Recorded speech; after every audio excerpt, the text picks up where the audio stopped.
Welcome to One Interview, One World. This is Lainey Kay, and this is a show about interviewing people from all walks of life because everyone has a story to share and we can all learn from each other. I hope you enjoy listening. Today I'm with Jan Edwards and Sam Hashiju. We are going to discuss perspectives on death. What is death, or how we look at death? Jan Edwards has been a lifelong truth and self-discovery journey, going through the death of her son in 2020 and through many hardships, all of which hit her heart so many times that she finally let go and allowed it to break all the way open. Having known fear, the masks that cover fear, and the powerful magic of heart healing, Jan has discovered the truth of who she is and the many realities of the human experience. Jan uses her capacities for this in 3 ways: helping people write their journeys, providing intuitive life guidance, and facilitating trauma healing energy sessions via her inspired life guide practice. Sam Hashiju is a holistic accountant who changed his life by studying A Course in Miracles. Sam uses ACIM and spiritual practices as a guide for running his business and interacting with others in the world.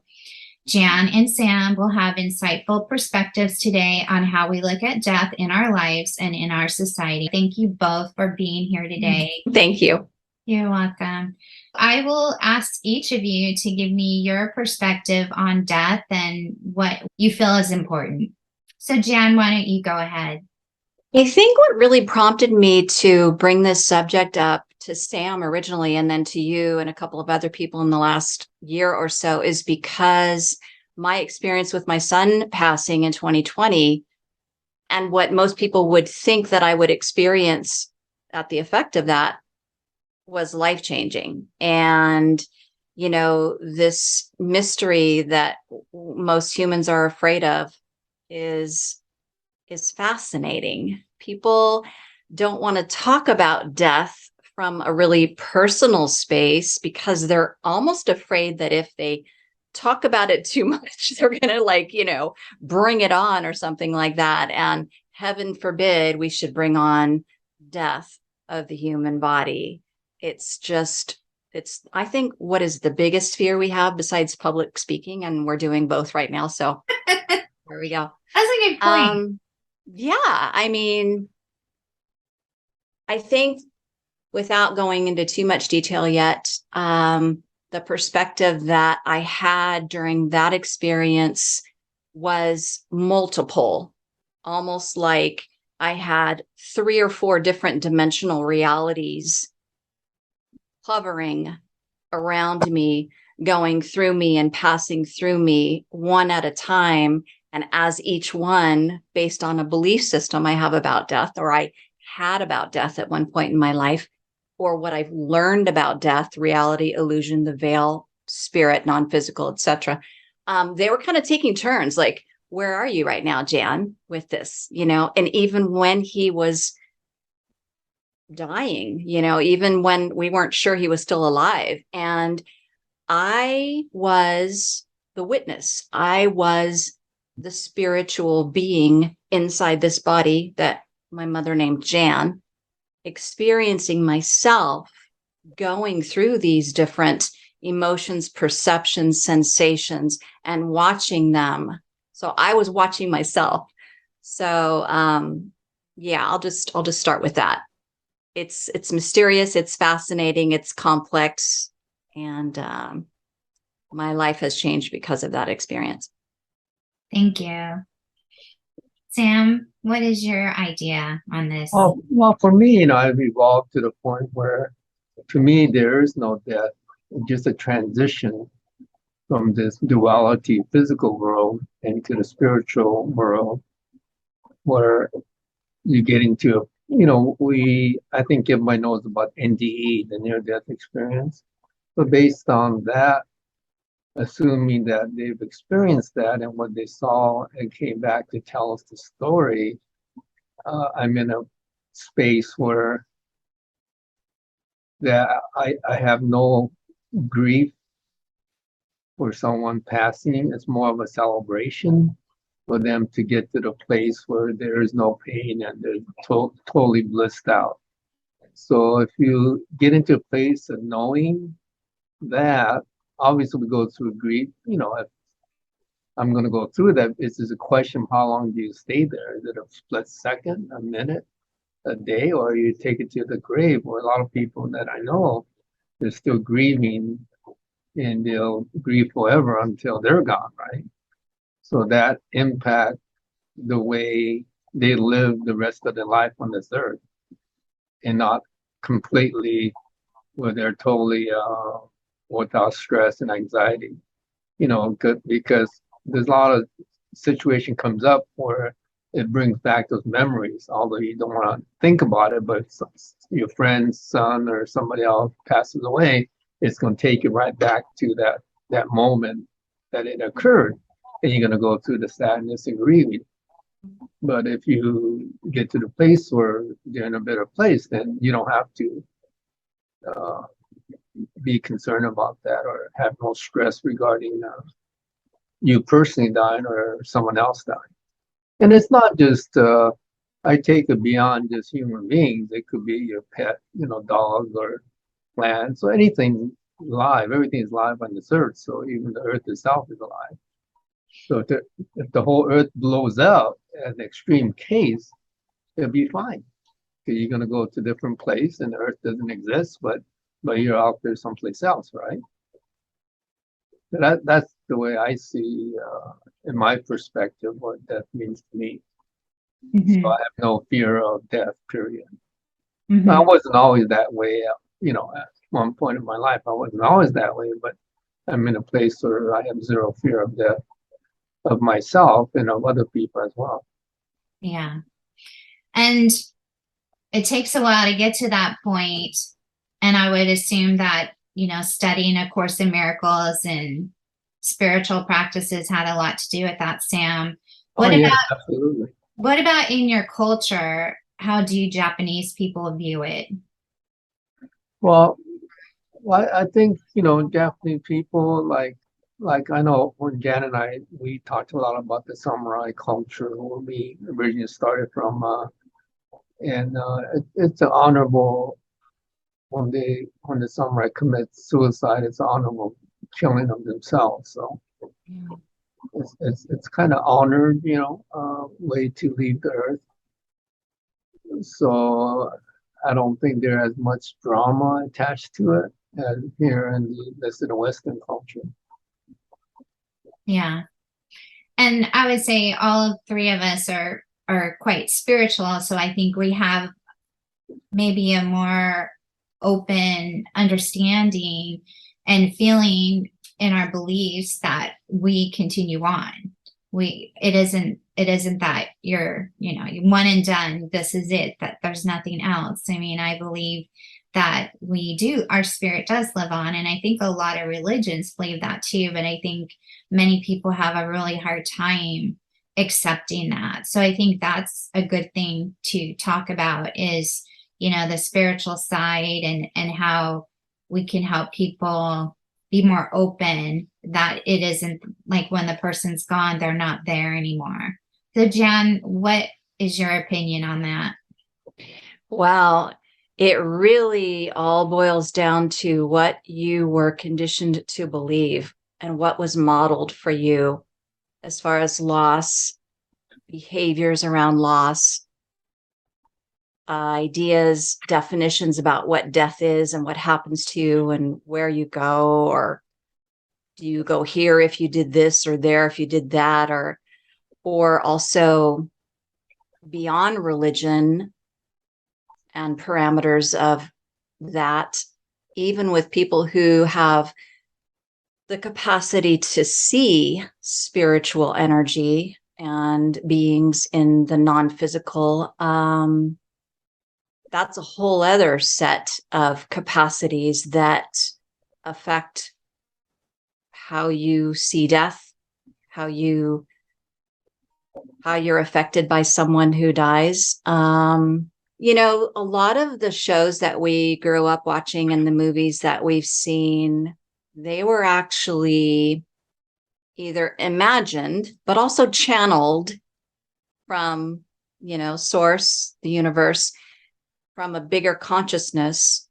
And so things we see like The Matrix or spiritual movies or psychic movies or ghost movies, they have a lot to share with us. We're so, especially, I think, North America. I don't know a lot about this geography, so I'm not going to step too bravely into it. But what I was raised with, is when someone dies, you wear black and you do not smile and you act serious and you don't laugh, you don't enjoy yourself. You gather together and you all get in a car and you go to a place and you watch, the procession of the burial or the viewing, and then you go somewhere else and you eat. I mean, there's just so much that we are, and when I say conditioned, I mean, just basically it's modeled for us, the way to behave, the way to look, the way to act, the way to think. So it gets drilled into us. And from such an early age, because from age 0 to 8, we're like transmitting receivers, like sponges. We absorb all the behaviors, the thoughts, the beliefs, the models, the teachings, as if they are true and as if that's all there is, and as if those behaviors and beliefs are ours. So we take all that in like a sponge without knowing what to sift out, whether that doesn't make sense to us or we don't want to believe that, and what to hold in. So we grow up, no matter where you grow up in the world, you grow up with all of that. And, different from Sam in America, we grow up that it's a catastrophe.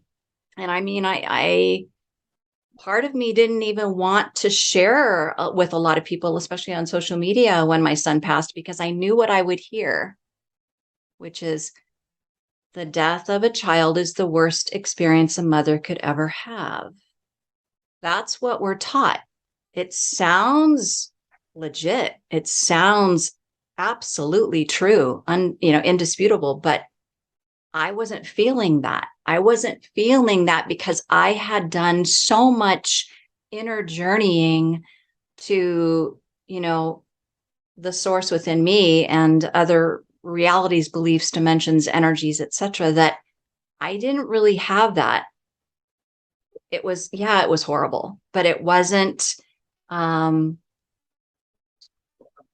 I really tiptoe around saying this. It's still a little bit of an inner judge going on with me right now. Like, what if you say this and people are going to attack you? Like, oh, you're just cold, or how dare you, say that it wasn't the worst thing that could ever happen to you. That's kind of still on my mind right now, but I have to say it because it's my truth. I mean, yeah, it was devastating. Yeah, I didn't expect it. Yeah, it was something unimaginable. But from where I had done my inner growth and let go of a lot of the beliefs, it was this like a kind of mysterious, magical ride through the worlds, and through the energies and the perceptions, the capacities, and the heart opening that I experienced from it were extraordinary. So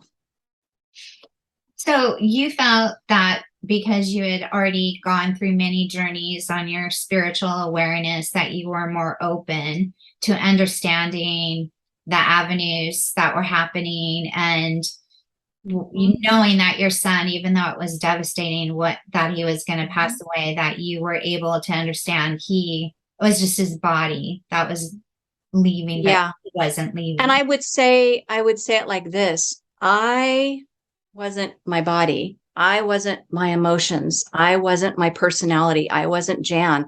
Through the experience, most of the time, maybe a majority, not most, I was the being. I was the being observing all of it. And that's what allowed me to have the experience that I did.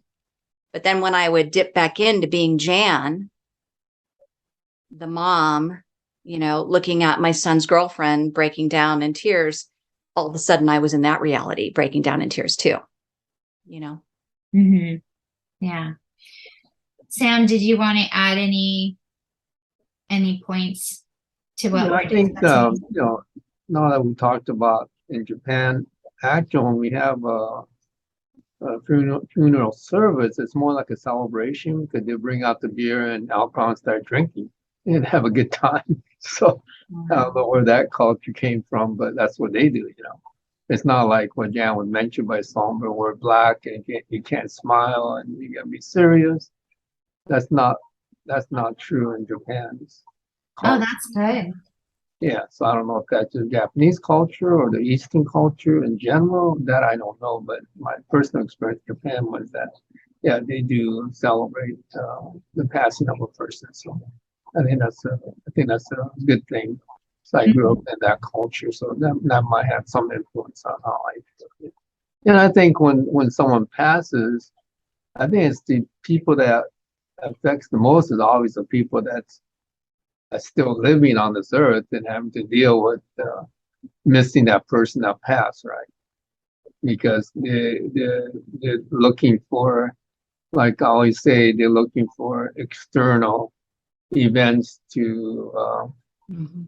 to comfort themselves, you know, meaning that, you know, here's someone that was comforting it while they were still here. Now all of a sudden they're gone. So now you don't have access to that person for whatever comfort that you're seeking from there. So that, like Jan was saying, if you go to the inner journey and you're complete on the inner journey out, then you don't depend on anything from the external world to affect you or comfort you, or you don't need it. It sounds kind of cold to say that you don't need anybody out there. I mean, you still do, but when you're grounded in the inner journey of who you are internally, then I think you're pretty solid, you know. No external events gonna affect you as much as someone Yeah, who isn't grounded or who hasn't done the inner journey and who depends on other people. And you know, there's a lot of codependency going on out there too, right?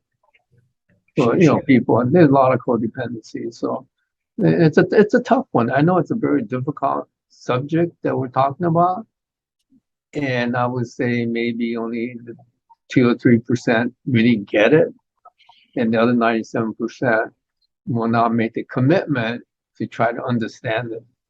So you just kind of leave them alone and they're fine the way they are and they're going to go through life that way. And I always say it's not for us, for me personally, to change anybody. So, but just accept them for who they are and just acknowledge the stress and trauma that they're going through. Yeah. Right. And just comfort them the best you can, but not to try to get them to a place where they don't have these emotional breakdowns. It's a Right. it's a, it's a tough one because I know someone that I'm gonna be having dinner with, and she's gone through the death of her son and her husband recently. So and Mm. she's under a lot of stress and grieving constantly. Right. Jan, did you want to add anything to yeah.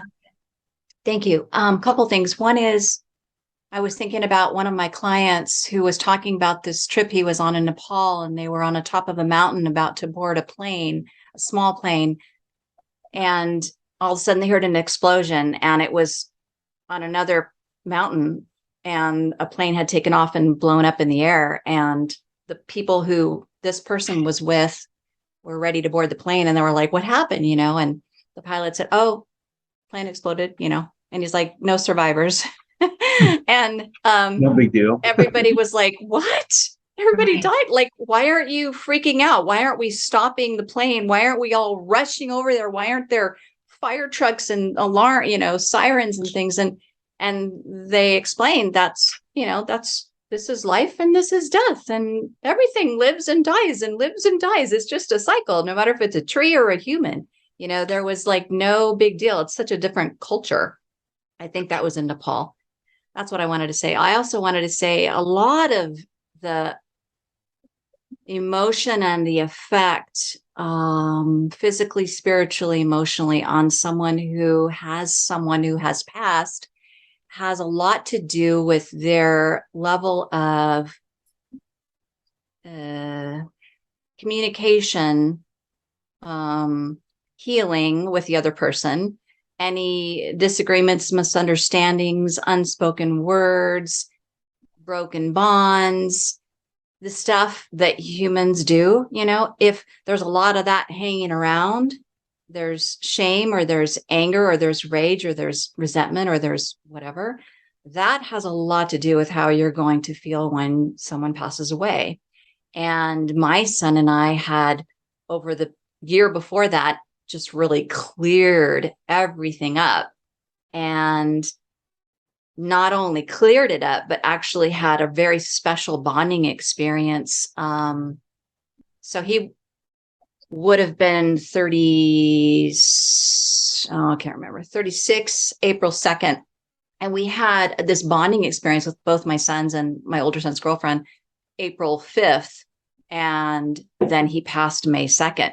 So we had like, we had that. We healed all that. We mended all that. Everything was in alignment. Hearts were open, connected. There was no, tension. And I also, for the third point, is that I believe that even if my intellect, my personality, my human consciousness isn't aware, the inner knowing, the inner being, the inner consciousness is aware of a special purpose in life, a special path in life, maybe even how long we're going to be here, when we're ready to, check out. And so I firmly believe that about my son. I don't believe he knew it. I don't believe consciously Jeff the human knew it, but I did have a very strong feeling that he had done what he came here to do. And he was good. He wasn't going to stick around for this COVID shit, pandemic lockdown, He was going to put up with that shit because he was a rebel. He was a maverick. He was like, let's all be real. Let's all speak the truth. Let's all break all these shackles and these, bullshit rules and dogma and fear, and just be you. Like, that's the legacy he left, be you. So, he got to do that. Beautiful. Yeah, I mean, it's a really good point that you brought up, that I think that if you have unresolved issues with somebody, that would make it harder, to deal with their transition. What points would you suggest for people with that? Personally, I would say you can still communicate with them. You could still say, after they're gone, I'm sorry, yes, or I forgive you, or you yeah, it's really helpful to let the communication still flow and let go of resentments or just disagreements. So what would you say? What would you both say regarding that? Sam, what would you say? I think that's an important point. I know I read a lot of Wayne Dyer's story, and he always talks about how he forgave his father after he passed. 10 years after he passed, he was able to finally get to his graveside. And once he forgave him, his whole life turned around. Everything became positive. His energy was good, and then he said, "From here on forward, I want to give you love." And that was very important. That and lot time when you say, what would you regret when someone passes? I regret that I never told them how much I love that person, right? And that's a lot of time that's the regret, because you may not see somebody for 5 years, and you could easily got on the phone and reached out and say, hi, how you doing, and just express how much it means to you. And we get so busy in our day-to-day stuff that we don't have time to do stuff like that. So that's a good, just to pick somebody once a week and find somebody in telephone Rolodex and give them a call out of the blue and say how much you love them, and that I do think about you, and and I think that's now that I'm just thinking about it just right now, I think that's a good practice to implement and see how your life could shift because of just doing that alone. I love that. I think I'm gonna start doing that. Me too. I bet you will, Sam. I know you. You'll do that. Yeah, You'll so start a new thing. yes, yeah, Yeah. we'll just give them a call and say, hey, how are you doing? It's been a while. Some people 10, 20 years, right? Beautiful. And Jen, what do you think? Yeah. I think the first thing that came to my mind was writing, like you're writing them a letter. you're writing from your heart. It's very powerful, very powerful. What you do with that letter is not really, it's not relevant. It's just the act of connecting with your heart, taking the time to have the stillness and the quiet when you're not doing anything else, and you are devoted and committed during that special time to opening your heart and letting your love and your energy and your words stream through your hands onto the pen, onto the paper. Second thing is, if you don't have the ability to connect, most humans have been conditioned and trained out of this capacity that we naturally have at birth. So most of us don't have this ability anymore. But if you don't, then get someone who does. Find a medium, find someone who comes recommended to you. I did at least 8 sessions over the last, couple of years, a lot in the beginning, and connected with him. And no matter where I go, if I'm at a table or in a gathering where there is someone with that capacity to see a spirit or ancestry or whatever, they're usually kind of like right around here or behind you, very close to you. They'll immediately say, Jan, your son's right here. Oh my God, he has so much to tell you. He wants you to know that blah, blah, blah, blah, blah, right? But if you do have the capacity to do that, I'm starting to open myself up enough and expand. It takes a lot of expansion instead of contraction into the no space, no time that you can connect. I had about 2 weeks ago an experience that I've never had before, where actually a cat was connecting us. And then I reached out my hand and felt, Jeff's energy all over my hand, and powerful. So yeah, I would recommend those 3 things. Mm-hmm. And even forgiving yourself, maybe even writing a letter to point. yourself if there's something that you have unresolved that you didn't do or say, forgiving yourself.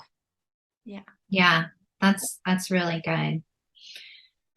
What do you both feel as a society we should be teaching, like young children or just people, about the perspectives on death, and what you recommend that we should focus on? Well, I don't think we really need to worry about that too much, because the newer generations of kids, I think I wrote something on this recently, they have the capacities. They haven't been raised in the Depression or in the baby boomers or in the 911 or even in the COVID, they have been raised in COVID, but they're coming in without having any of those preconceived, conditioned beliefs and capacities suppressed within them. They're coming in, and they're going to be coming in more and more with, and I use the word capacities a lot. It just means abilities, gifts, abilities to perceive, know, smell, taste, connect. That they're not going to be really they're not going to be needing that. They're not going to be needing too much guidance. I think the groups and generations that are needing help more than the newer generations being born are, maybe the younger baby boomers, that generation, or the older millennials, yeah.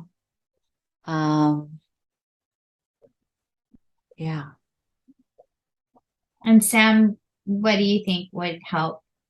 Well, I think that's a very difficult area when I don't know that you want to discuss death with younger people. I think that's something for most people has a dark cloud to that, on the dark side of the life. So I would focus more with the kids on for them to understand that you have a lot of freedom to express and say what's on your mind, and then kind of lead them in that direction where they're comfortable in their own skin, so they're not afraid of other people, and give them that I guess that attitude that I'm okay, and I wouldn't go specifically and talk to somebody about death, life and death. That's Mhm. the way I look at it. Mhm. I think the teaching just by modeling how you live your life, like when you have a pet, like even a bird, and the bird dies, talking about ahead of time, we all have different lifetime spans and they might be XYZ or they might be longer. And, when we don't have the physical body anymore, like even starting when you're really young, even reading books like Neil Donald Walsh, not Conversations with God, but The Little Soul in the Sun, things like that, where you're modeling from the time you're teaching them how to read or enjoying a story, you're teaching and talking and reading things that are real. This is the way it really is. You were a soul before you came into this physical body, and you're going to be here for a short time. And you came here to, experience being human and to do whatever, whatever you believe. And then you're going to go out of the physical. We won't be able to see you maybe anymore unless, they do have the capacity. You can also teach your children at a really young age to be able to start practicing the art of seeing, the art of smelling. And all of this really can take place more effortlessly and easily without teaching them to constantly be doing. Because the act of doing, multitasking, keeping busy, constantly having to reach out and show yourself here and show yourself here and talk here and go do that, you take away the space of consciousness that gives you the ability to perceive what's not visible in a 3D world. So I think that's a good way too. Absolutely. Absolutely. Yeah, I was going to ask Sam kind of on the same lines, like how do we help teach the young generation to go within and to find their strength from themselves instead of reaching out and looking for it outside of themselves. Yeah, I think Jan said it properly, and she's right on. And maybe kids do have the capacity to understand. Maybe we don't give them as much credit, but they do understand and they're absorbing everything that they hear in the outside world. So you gotta be careful what we say and don't say to them, right? So I think it's all about everything being positive. You have a positive perspective on everything, so they don't. So they have, like I said, so that they go on in this world with the right attitude and optimism and be positive. Mm-hmm. I think if we could teach them that, then from there they could do their own exploration.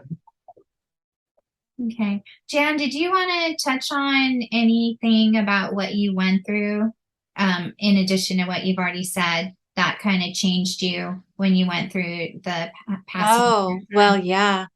There's a quote by Rumi that a lot of people know, but it's one of my favorites ever since my son died, passed. I gotta change that word. Died, passed, transitioned. So many different words. Is by Rumi. It's something like you have to allow your heart to keep breaking until it breaks open. And, just even saying that twice, allow your heart to keep breaking, whether it's you were betrayed or someone didn't nurture you or say they loved you or someone left you, and your heart's broken over and over again. Many things can break our hearts. We try so hard and so long and so deeply to not let anyone see our broken, quote unquote, broken heart, which really means our sensitive, raw, vulnerable, soft, loving heart. Because this world we have been taught is vicious and cruel and hard and, crazy, and you can't trust. We've been taught that. So it just means allow your heart to keep breaking, open, instead of trying to control it, close it, contract it, keep chains around it so that it can finally crack open again like it was when you came here. It wasn't chained up when we were born. It was wide open. It was this beautiful passionate, powerful consciousness that had the abilities to create and perceive and receive everything we needed, everything we wanted. But I think, yeah, my son's passing without thinking that would happen. It just happened. I remember maybe like 24 hours after, not even, maybe 12 hours after he passed, I remember going outside and sitting on the step of his apartment with my pad of paper and just writing, when I was just like, and I ended up publishing it, and I posted it, and people just loved it. It was called Steep Love. And, it was that gift that his passing and my being able to receive, I don't want to say the benefit of it, but the unexpected side effect of it was this pure open heart that just continued opening, and it never closed. It allows me to do what I do. It allows me to provide energy healing for others, and to write for others, and to encourage others. And so that was the biggest thing that I experienced. Yeah. I love that you said it's like letting the emotions flow through you instead of like harboring them or holding them in.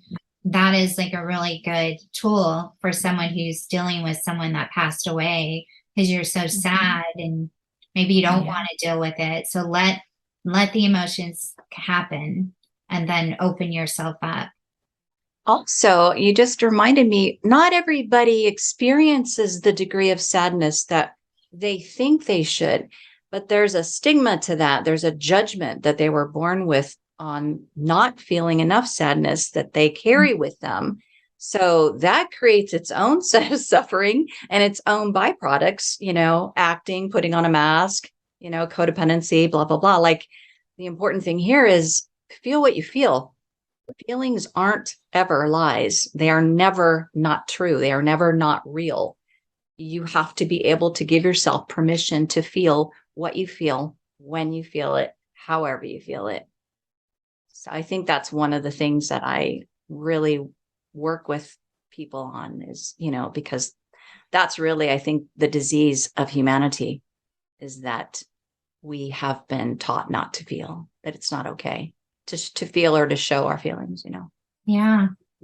It's a really good point. Really good point. Gosh. And Sam, any other comments? I think we touched upon a lot of areas, so I'm pretty content with the way the interview has gone. And like Jan said, it will affect a lot of people. I feel like because of my spiritual growth, I definitely look at death differently. And when people I know, not well, I would say my brother passed away in probably 21, and I really didn't get too sad either. I mean, I knew it was coming, I expected it, and I know that he continues on. So I didn't have so much grief about it. And so I do feel like being more spiritual and more in tune with I guess with my feelings and with spirituality, I don't think I get as upset. But I mean, it doesn't matter. There's no right or wrong for anybody. We're all going to go through it differently, but it's just to accept what's happening, and, don't beat yourself up about it, and that there's ways to work through it. There's help, that reach out, and I agree with you, Jan, that, mediums are a great way. Like one of the interesting things that happened, because I didn't have like the best relationship growing up with my brother. I mean, when he passed, I felt like we were on good terms, but I had said, I forgive you, like I had put that out there. And one of my friends who is a medium, she said he came and he said, thank you. So he received that message and he understood. So, I mean, it's life, and it's beautiful, and it's nice that we can have mediums or people that are able to communicate and give us give us that feedback. I mean, that's helpful. Absolutely. Absolutely. And the things that we think are so terrible, or the grudges that we've held, or the things that we're afraid that we didn't do right, or the shame, whatever that is, it's all human. What's the word? We've created that in our mind. We've created it. It doesn't mean it's a real thing. And it might be my perspective or your perspective, but the other person involved may not have anything to do with that computation that you made in your head. One of the things that I got a couple of times in my connections with mediums is Jeff was like, you did nothing wrong ever. You did everything right. Like, I couldn't have had a better mother than you. Yeah. And that helps tremendously, having the, somebody to give you that communication. Sam, what is your opinion on that? Have you ever worked with mediums or people that give messages? Well, I think a lot of people are hard on themselves more than someone else is hard on you. So I always say be gentle on yourself. You don't beat yourself up, because it's not as bad as you think it is. And what other people are thinking is not. I mean, you could go on and imagine the worst case scenario, and then you could really get down on yourself. But that's the place that you don't want to go. And it's okay. Yeah. Now, in A Course in Miracles, do you know some advice that you've learned on how to deal with death, or your perspectives on it? Well, I think Course in Miracles, they always talk about there's only two emotions, love and fear. You come from a place of love or from a place of fear. So if you get into the place of knowing of the divine code, God, divine, whatever you want to call it, and that He's with you, every moment in your life, that He's kind of orchestrating your life. So, and He's there for you, like every moment in time. That gives you the peace of mind that everything's being orchestrated by the divine, and you don't have to worry about anything. Because because a lot of times when something perceived terrible happens to you today, but if you look back on it 10 years later, nowadays, I know why that happened. It's because it turned me in a different direction, and I'm in a better place now than if that didn't happen. So you get into that place where everything's done for a reason, and you just accept it, and there's nothing to be concerned about. Right. It takes a while to get to that place, but it does. Yeah, but once you get there, it's you could live in bliss every day. Every moment in time, you're blissed out. Thank you. Jan, did you want to have any ending comments? I would just like to put the invitation out there. Been awakening to the gifts that I came here with, and realizing, especially lately, that a group of people I'm here to help are those who have gone through loss or trauma, and either grief or trauma or abuse, loss of self, basically. And those who have suffered a high degree of body pain, which is a result of holding in all that emotion that's just poisoning you. And so through my intuitive life guidance and the access consciousness sessions, we lift that. And there's just, like I said, a huge capacity of my heart now. So that's a very big, powerful component in the healing. It's kind of like a very nurturing, safe zone that I hold like a mother. So I offer that to anyone who needs some help right now. Beautiful. Sam, do you offer any kind of practice or working with people as well? Well, I don't advertise myself, and doing that other than through my nonprofit organization. But I know Jan and I will be working on creating another website for me, and that'll help me market myself in this particular area of offering, to mentor and guide them, and we'll see where that takes us. But I want to take the next step, exactly what you're at, because I don't market myself. So, but I think I want to be a little bit more proactive to work with people that need counseling or assistance and help and navigating through life. It's not just mentally, emotionally. It's also financial, and because I have that financial background as well, to get them when they feel comfortable that they have a complete, become a complete whole person. Mm-hmm. Not just, you just focus on spirituality only, but if you're missing the financial part, and then you're out in the street starving, and you can be spiritual, but yet it's hard to be spiritual if you're starving, right? Right. Yeah. So I think that's the next direction I want to take myself. Well, I'll definitely share information on how to reach both of you and get in contact with both of you. I know Jan, it's inspiredlifeguide.com. And then Yes. Sam, do you want to share your website? So it's thj-cpa.com. Okay. Well, thank you both. Thank you for sharing. Thank you, Lainey. Okay, I loved this. Putting us together and Yeah. discussing a very sensitive topic. Yeah. I don't know how often it's really spoken about. So I'm sure the right people will hear and learn from it. So thank you so much. Okay. I think All so. right. Okay. Thank Thank you, sweetheart. Bye. All right. Bye. Okay. Bye.